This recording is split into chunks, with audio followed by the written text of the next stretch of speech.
Hi there, Ronnie here. Coming at you with a video. Yes, my hoodie is absolutely bang on today. As I am recording this, it is the 4th of May. It is May the 4th, it is Star Wars Day.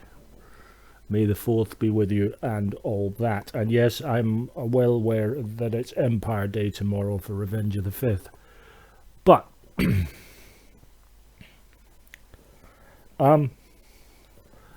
there are a good number of Star Wars tabletop games out there.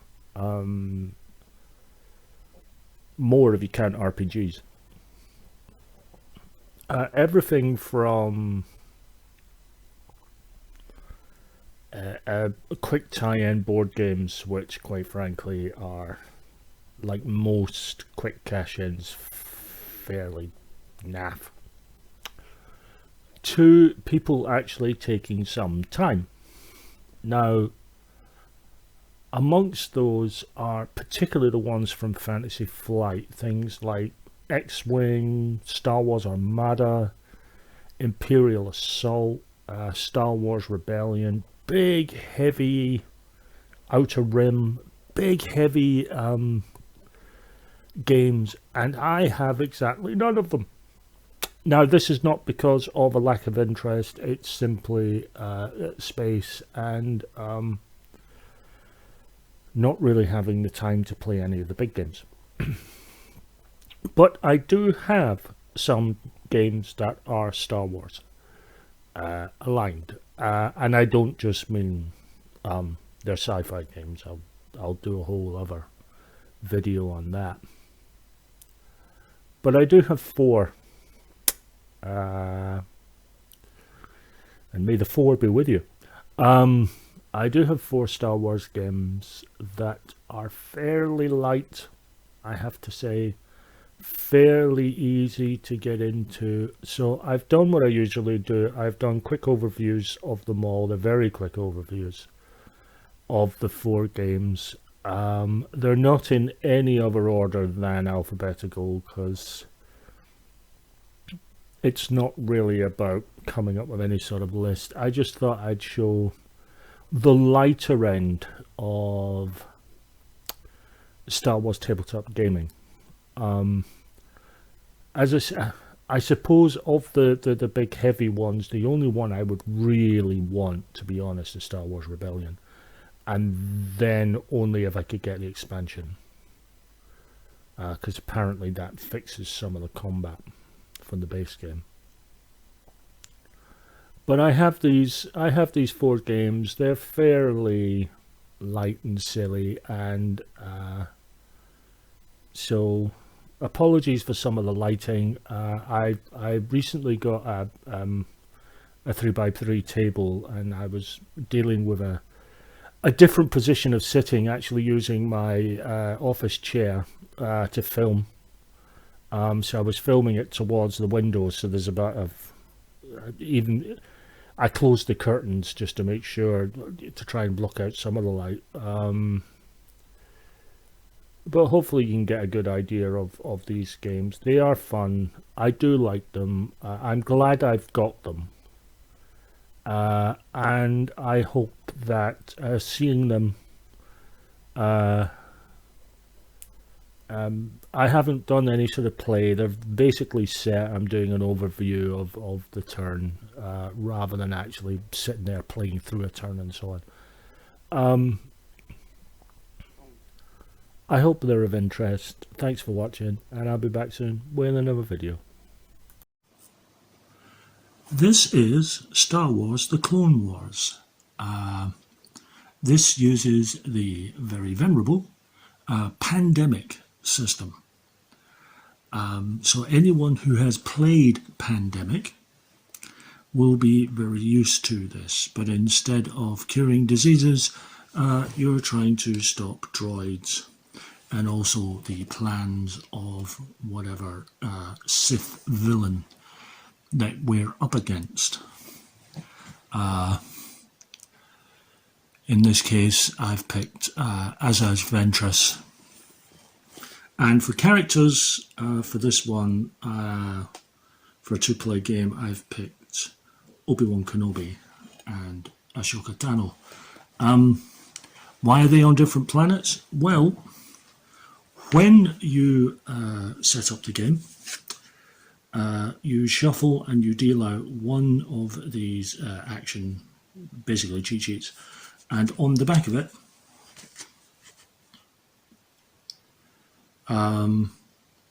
it shows you your starting planet.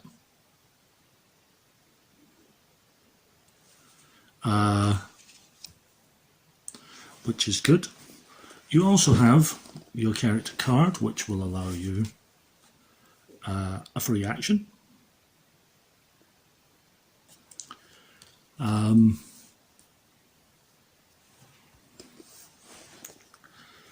And you can have up to 7 cards in your hand,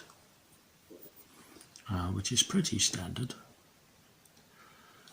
You can have all kinds of squad cards, which allow you to add damage,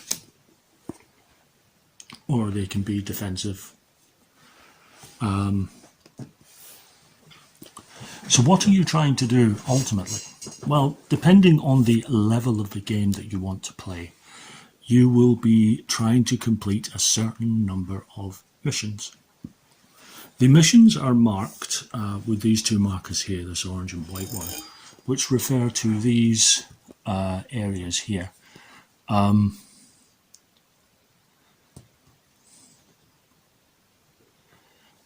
These refer to what kind of attacks can actually destroy them. This refers, so for example, I couldn't use these to deal with unfinished business, or witches of the mist for that matter, because that symbol isn't applicable. This one is on both of them.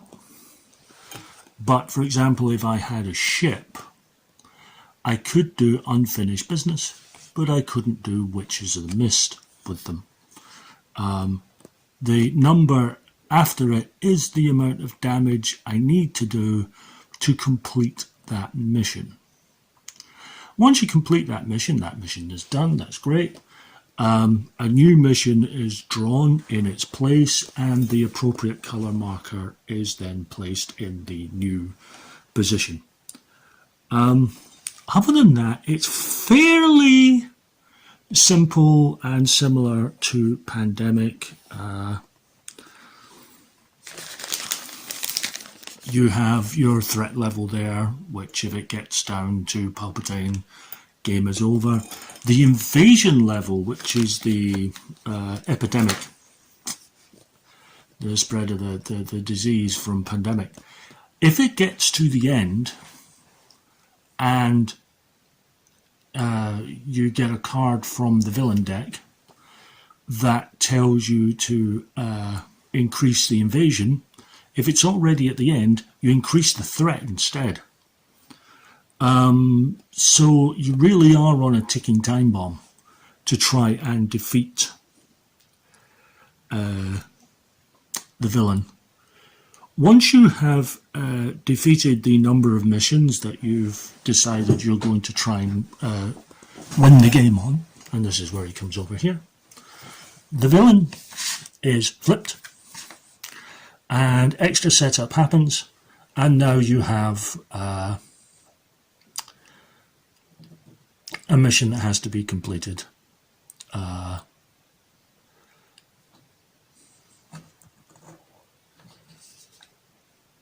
Yep.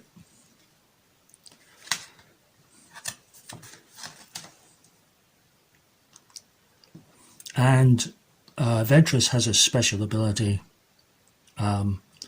and this marker is just to remind you of it. If you take damage from either the villain or stormtroopers, from droids, or blockades, which I'll explain in a second, then you have to remove cards from your squad deck equal to the amount of wounds. If you can't, then your character is sort of exhausted at that turn, and then you're back next round, but you're starting again from scratch with that character. Blockades are the sort of epidemic, or for those who have played Reign of Cthulhu, replace the Shoggoths.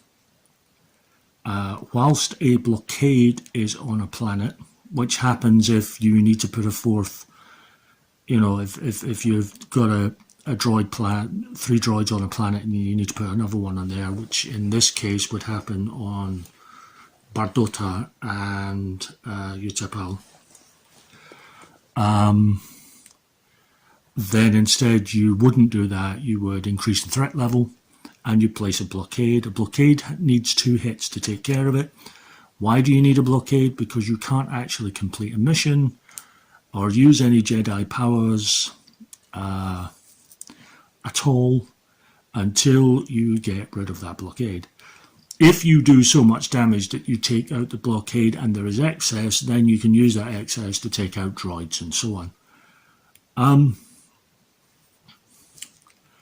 I played this over Christmas and I really enjoyed it. I thought it was a fascinating variant on Pandemic, and given that we've just went through lockdown and everything else, I can understand why some people would not want to play regular Pandemic, because they might consider it a bit on the nose right now, and that's understandable. I ran a role-playing game set during the Black Death during the pandemic, and that was, hands up, that was possibly the most tone-deaf scenario I've ever run. But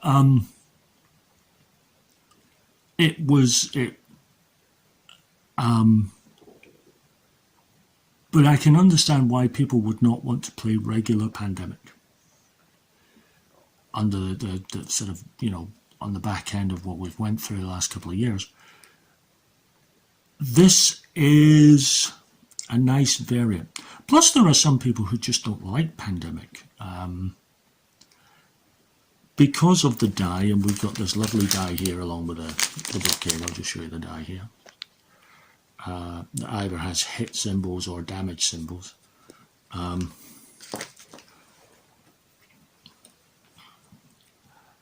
If you're someone who likes Pandemic but thinks the base game is a little on the nose right now, or maybe you don't like Pandemic because you don't feel there's enough to get into, you might actually enjoy this version of it. I know I do. And I think it's a good, solid little game. And I think it's well worth anyone's time. So, yeah, Star Wars The Clone Wars, definitely a good weekend. This is Star Wars Dark Force Rising. This is a series of games that have come out. I believe it started with Thanos Rising, which is obviously set in the MCU.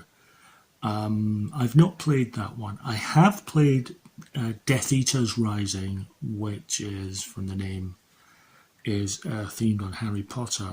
My daughter has a copy of that game, and I've played it and I enjoyed it. And whilst there's nothing wrong with the MCU for me, I enjoy the films, and there's nothing wrong with the Harry Potter game. When I found out that there was a Star Wars version of it, I kind of wanted to have it. So the object of the game is fairly simple. It is a co-op game. And the object of the game is for the rebels to take out a certain amount of Imperials, which amazingly I have not pulled any Imperials at all round this here. I'll explain that in a minute. Before they complete construction of the Death Star, how the game is played is like this. On a player's turn, they will take their token and they will place it on one of the three areas, either Idu, Jeddah or Scarif, and that is the area that they are going to deal with. So I kind of want to call here. So that's the area that I'm going to deal with, and that is the only rebels that I can deal with. Okay. Luckily there's a lot there, but we'll get to that. But the first thing that has to happen is rolling the Darth Vader die. So the first thing that happens is you roll the Death Star die. And I've rolled a purple. So one of these Death Star cubes goes on purple. If at the end of someone's turn all these spots are filled, then this goes back in and this gets turned over. And for example, remove a damage from all Imperials. And what would happen is, from then on, if I were to roll purple again, I would do what that says. And obviously, if all of these are overturned, then that's it, game over. But we'll place it there for now, and we'll place a cube there. We then have to move Vader. And Vader will move one sector to his right. So at the moment he's actually looking at Edu, which is fine for me. And he will be attacking Jeddah. All the rebels then take 1 damage each.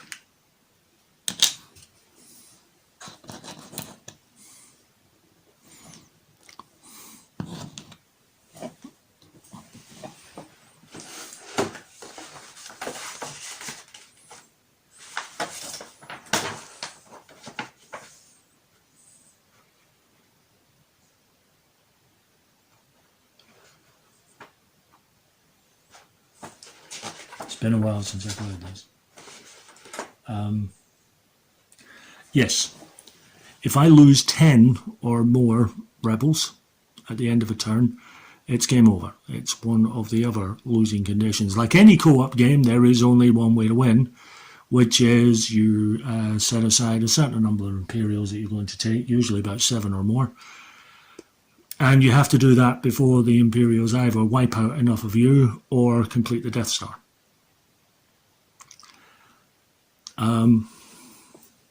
The other two phases are these. If you roll that, not only do any Imperials in the sector that Vader is in get activated, any Imperial that is out, their special ability is activated.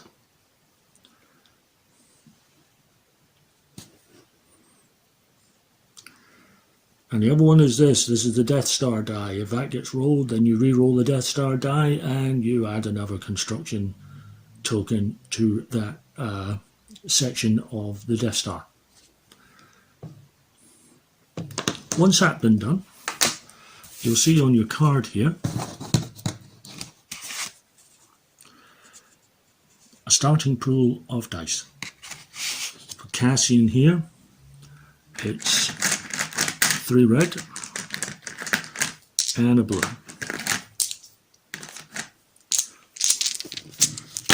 I will roll these, and that's not particularly great.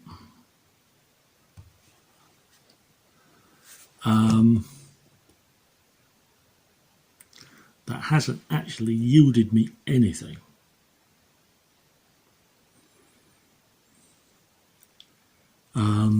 Which is a bit of a downside.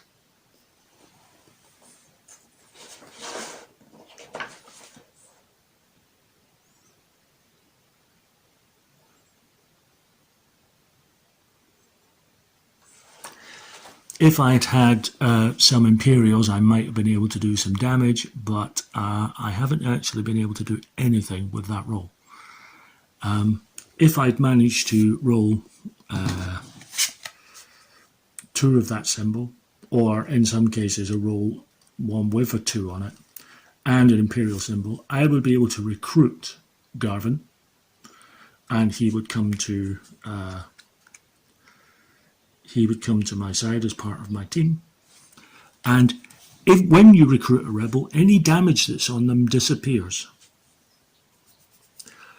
Also, if you are in an area and you have team, then everyone. So actually, I should be taking damage as well, because Cassian's in that Cassian's not in that sector. But if I were in that sector, me and any team that I have would also take a damage. And if the damage counter is all full up at the end of a turn, then you lose that rebel. And that can include your hero.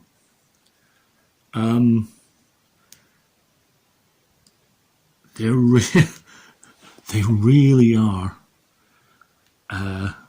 quite vicious. Let's see if I can find an Imperial in amongst all of this. There's an Imperial.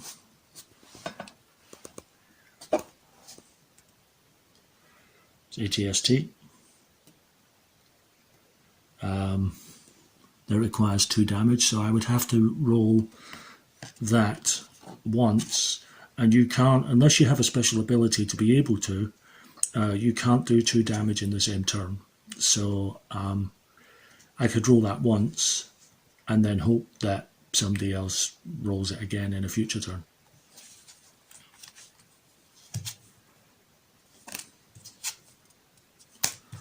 As he tries to find...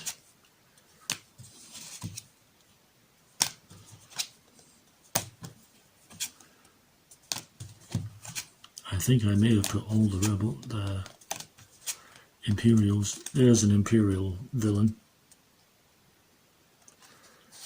Again, he requires 2. Scout Trooper.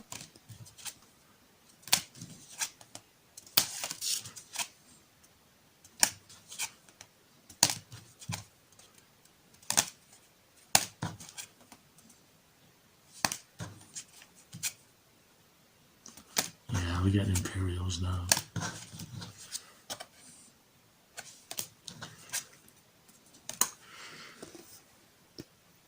Do I like this game? Yes.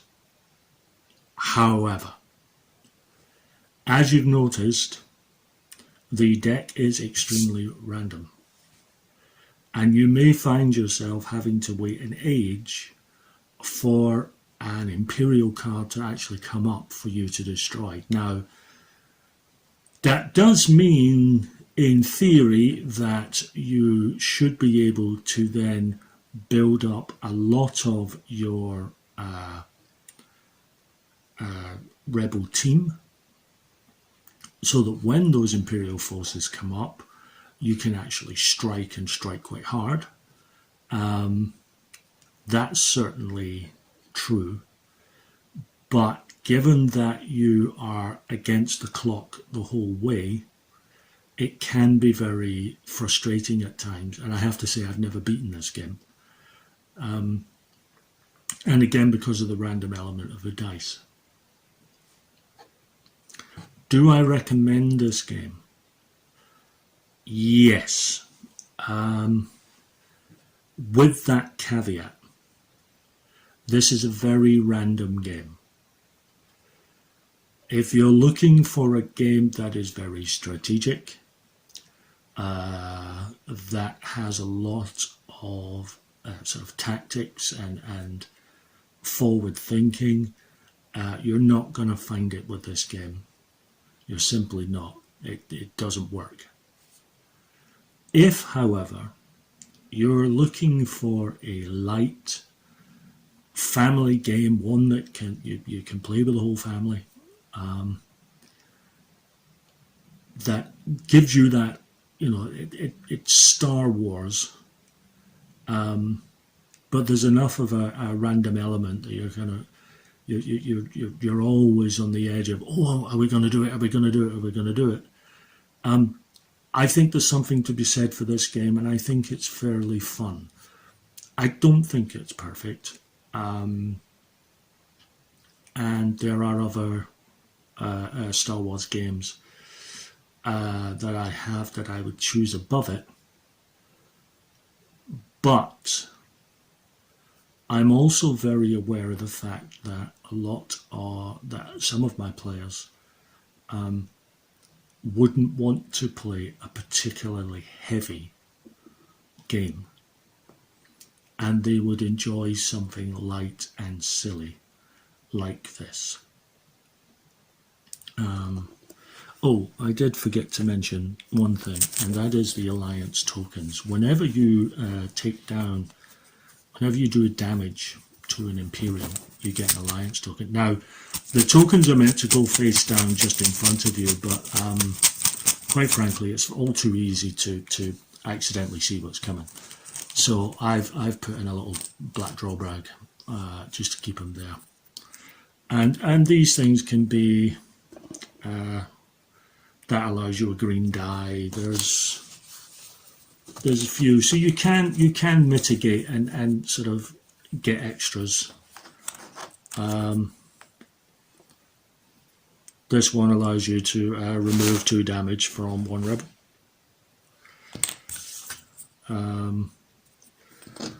And so there are sort of ways to mitigate things. It is a good game, and I do cautiously recommend it. I don't think it's a game that people who like heavy tactical games are going to enjoy. But if you're looking for something a bit light, a bit silly, that has that Star Wars theme, but is possibly more accessible than other games, I think it's worth a punt. I really do. So that's my thoughts. Thanks for watching. This is Star Wars deck building game, which has been recently released by Fantasy Flight, and obviously I was going to get one. Whilst I am on record that I find some deck builders very dry, I have found the more sort of combative ones like Star Realms, a game that this game shares an awful lot of DNA with, to be quite enjoyable. So the idea of having a sort of Star Realms-esque versus game set in the Star Wars universe was always going to be a plus for me. So, what is the goal? Well, the goal is not to knock down someone down to a certain amount of points. It is to destroy 3 bases. Now, there's a whole load of bases. It gives you a sort of starting 5 that you want to start with, and you start with Lothal as an Imperial outpost, and Dantooine for the Rebels. And the Imperial player goes first. What is interesting, however, is the trade roll. You pull out 6 cards for the trade roll. Standard thing, the cost of the item is there. If you have this in play, you would gather 3 resources. But what's interesting is Imperial, your cards will always face you, which is why you have 3 cards here representing the Rebels, because the Empire goes first. I'm sort of looking at it from the Imperial side. And they are facing towards the Rebel player. Neutral cards just go on their side because they can be taken by anyone. And they can give you combat. They can give you resources, which you can use to buy other things, and they can give you force points. Because this is the force track, and if the force track, which starts all the way on the right, all the way down for the Rebels, It's on the Rebel side at the moment. You get an extra resource, which is, sort of coinage for the game. Now, interestingly, you'll notice that this is how much it takes to destroy the card, which is a 4. Now this is very particular, because if I use my turn, instead of destroying carriers or trying to destroy base, if I destroy one of my enemy's cards in the trade roll, I gain a reward for it. So not only are they denied that card, I get a reward. This one gives me 4 resources. This one gives me moves the force 3 points to my side. And I like that mechanic. Other than that, it is your typical deck builder game. You draw 5 cards, the cards will give you resources, or they will give you attacking power. Resources are used to buy cards. And it's the first person to destroy 3 bases. The interesting thing is, even the first base is set for each side. After that, you can choose which base you want. For example, I might want the Death Star. I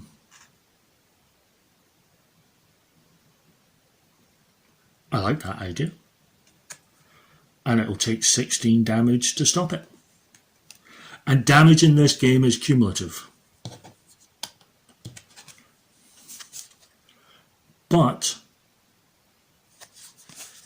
maybe I want Endor instead, because it's got I like the special ability it gives me whilst it's in play.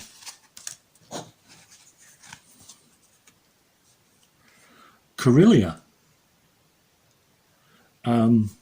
It's not as powerful as Endor or the Death Star, but when you reveal Corellia, purchase an Empire or neutral card from the Galaxy roll for free and add it to your hand, which means you can play it immediately. Maybe I want to play that one because I see something in the trade roll that I really want, that I think could do an awful lot of damage right off the bat. So maybe I want that one. And similarly with the Rebel cards as well. You're sort of jumping between, do I want this card because it can soak up a lot of damage? Or do I want it because whilst it's out there, it gives me something extra, something interesting to use every turn? And I like that. I like that you're making tactical choices all the time.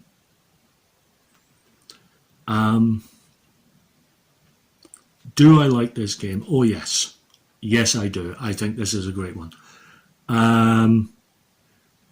The box is bigger than it needs to be, but I have a feeling that will be down to the inevitable expansions that we'll get. If you have Star Realms and you're happy with Star Realms as a sort of sci-fi deck building sort of versus game, this isn't really that different enough for it to be an essential purchase, I don't think. But if you like the idea of a deck builder in that sort of vein, but set in the Star Wars universe, that is inevitably going to be expanded upon. I mean, at the moment, it's a strictly 2-player game. Whether Fantasy Flight come up with some method of making it multiplayer, I don't know. But it's certainly at the moment just 2-player, and I have no problem with that. It's a little pricey for a 2-player, but I sort of looked at it as an investment because, as I say, I expect expansions coming. I think this is a good game. If you find games like Dominion a bit dry, and I share your belief there, I find Dominion very boring, and you're looking for something that's got a bit more player interaction,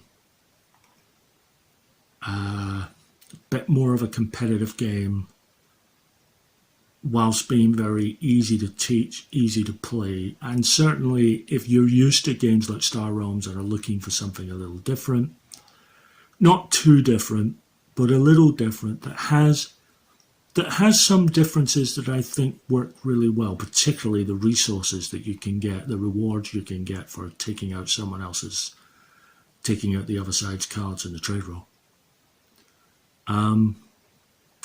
I think this is such an obvious buy. Buy it, you won't be disappointed. This is Star Wars Risk, which I have to say, why is it called Risk? I can only think because there is 5 dice, there are some cards, but the whole game works very, very differently to regular Risk. This game essentially is trying to recreate the end of Return of the Jedi. And as such, there are 3 fronts going on. The centre of the board, where the main action is taking place, is obviously the assault on the Death Star. This, I have to say, is the black box special edition of the game, which someone was selling rather cheaply second hand, and I thought, yeah, if I'm going to have it, I'm going to have this version rather than the regular. The main difference being is that the Millennium Falcon and the Death Star, I think the Death Star is actually printed onto the board in the standard version. The Millennium Falcon and the Executor are sort of cardboard cutouts. And the Stormtroopers, which I will show here, the little Stormtroopers figures here that are used for the Battle of Endor section, which I'll explain in a minute, are just tokens in the regular edition. So, to start, the players get a hand of 6 cards from the deck. I've got both decks here for obvious reasons. Usually, you know, I'm sitting at the rebel end of the table, you know, with your opponent playing at the Imperial end. They'll get a hand of 6 cards, which I will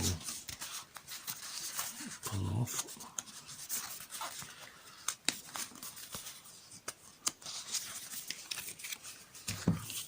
This is the rebel one, and each of them have a number of orders upon them. Such orders as moving on the Battle of Endor, which I'll explain in a minute. Luke Skywalker fighting. All kinds of combinations, allowing B-Wings to move, again allowing the Millennium Falcon to move and so on. So you'll pick 3 of those, and you'll pick them in order, because you're going top order, second order, third order, and the Empire will do the same. I'll give you an example of some of the Imperial cards.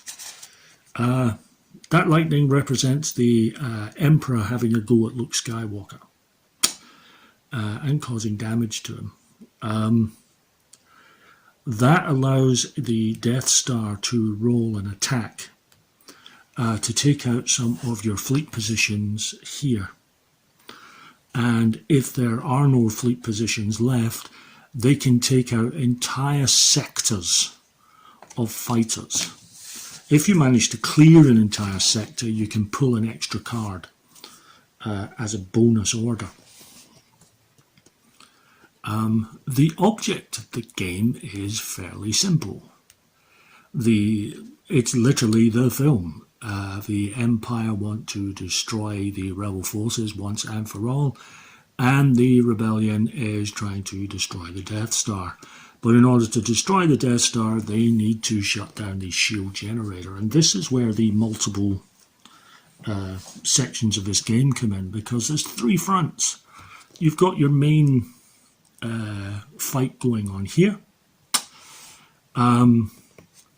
This, every time you get the order that you can move the track, you roll all 5 dice, and you'll see that every space has a number.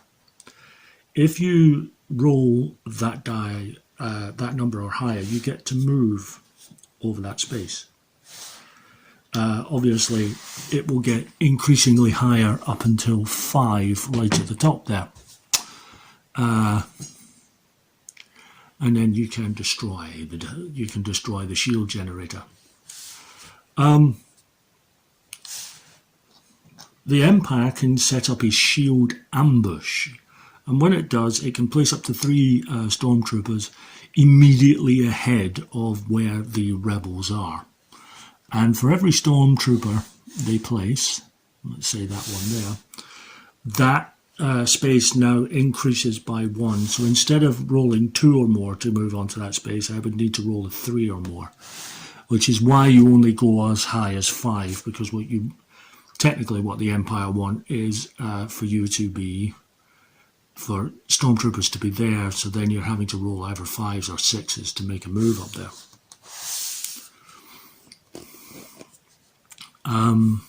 The Millennium Falcon has a hit track, as does the Executor. The Millennium Falcon rolls 2 dice, the Executor rolls 4. All the other ships only need a single hit. There are orders for TIE fighters to move, or get 4 new TIE fighters to the same sector that the Executor's on, just to really increase the David and Goliath nature of the conflict. Over here in the centre, we have the fight between Luke Skywalker and Darth Vader. If Luke can defeat Vader, then the rebels can get extra orders. If Vader defeats Luke, then the Empire gets extra orders. If, however, you can get... we should be starting on 12, actually. If you can get Darth Vader, down to these points here, the 3, 2, and 1, instead there's an order where you can redeem Vader. And if you redeem Vader, then Vader, like in the film, spoilers for anyone who hasn't seen a 40-year-old movie, by the way, then Vader can take out both himself and the Emperor. And the rebels get 5 bonus orders that can really turn the tide of battle in their favour, because whilst there's a certain amount of extra troops in terms of TIE fighters for the Imperial forces, this is it for the rebels. And if the Death Star really starts pounding, because if it destroys one of these sectors, it destroys any ships on it, and no other ships can come in on that area. So if it destroys all 6, then it's not going to get any reinforcements at all, and then it can start ripping through entire sectors. And, you know, just taking out whole sections of ships. Combat, once you've moved, if there's enemy ships in an adjacent sector, you can fire on them. You cannot move into a sector with an enemy ship. It's all fairly straightforward. Why is this game called Risk? And as I say, it barely falls under the purview of Risk, in my opinion. What it is a very nice little game. Plays in about an hour. There is a 4-player variant, but quite frankly, this is a 2-player game. And it really shines as a 2-player, just a head-to-head confrontation. Now, as I say, I got the black box edition of it simply because it was going cheap secondhand. This is a good game. It's different enough from regular Risk to, quite frankly, anyone who is put off by the fact that it says Risk on the cover really shouldn't pay it any mind, because it bears so little resemblance to Risk that it's not funny. This is a solid little sort of grand strategy war game. There's no particular strategy or depth to it. I mean, you're not going to get people who are serious war gamers proclaiming this to be the god of all games. But if you like Risk, or if you like your strategy games on the more straightforward and simpler, and I say simple not in a negative way, but simply, simply because it's a very simple, straightforward, easy to get into, easy to play. Everything about it evokes the atmosphere that it's going for, which is the end of Return of the Jedi. And as such, I think it really, really well captures that feel and is a solid Star Wars game.